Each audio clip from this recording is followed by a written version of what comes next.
Hello, welcome all to I care with Uma again. आज हम लोग बात करते हैं कि मोतियाबिंद के ऑपरेशन के बाद कुछ सालों बाद रोशनी कम होने के क्या कारण हो सकते हैं। सबसे बड़ा कारण है जिस बैग में आंख के अंदर लेंस डाला जाता है वो बैग थोड़ा मोटा हो जाता है। इसको हम लोग पोस्टीरियर कैप्सुलर ओपेसिफिकेशन, पीसीओ, झिल्ली का मोटा होना, या इसको हम लोग आफ्टर कैटरैक्ट भी कह सकते हैं।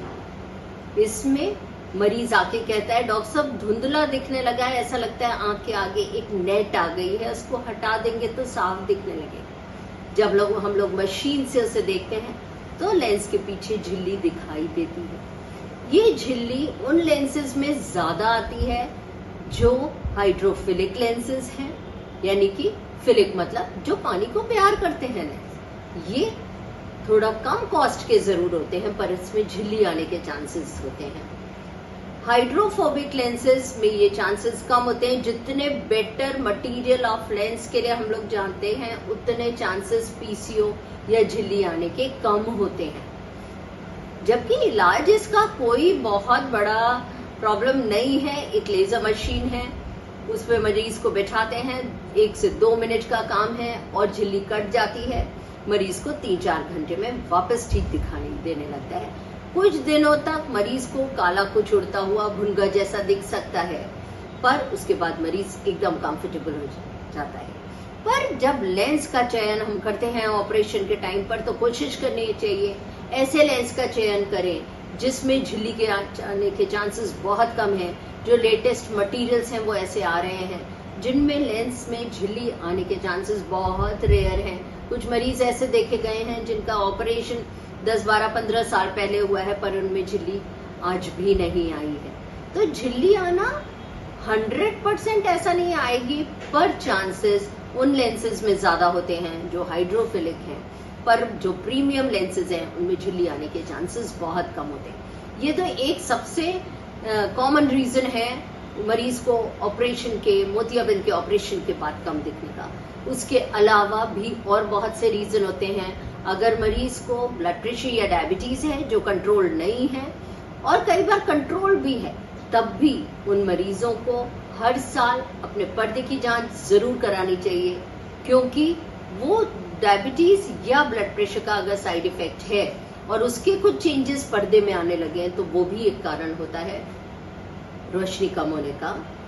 तीसरा एक कारण, अगर मरीज की उम्र थोड़ी ज्यादा है तो रोशनी कम होने में हो सकता है एज रिलेटेड मैकुलर डिजेनरेशन, जिसे ARMD कहते हैं, वो हुआ हो।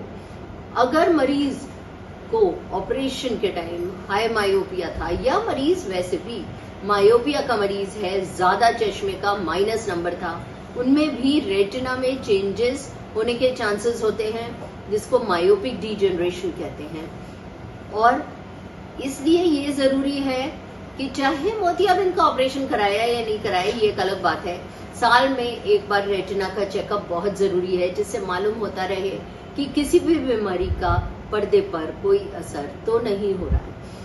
मोतियाबिंद ऑपरेशन के बाद अब कुछ सालों में कुछ नए केसेस सामने आए हैं कि जो लेंस है वो सफेद होने लगा है। इसको IOL ओपेसिफिकेशन कहते हैं। जबकि जब एक बायो मटेरियल को आंख में डाला जाता है, जैसे लेंस डाला जा रहा है, इसकी स्टेबिलिटी बहुत ज्यादा होती है। इसमें कुछ चेंजेस आंख के अंदर के केमिकल या जो आंख के अंदर के फ्लूइड्स हैं उनकी वजह से बड़ा वाजिब है, जैसे ग्लिसनिंग, उसमें हेज। पर कुछ केसेस सामने आए हैं जिनमें लेंस पूरा हेजी हो गया है, ऐसा लगता है मोतिया है।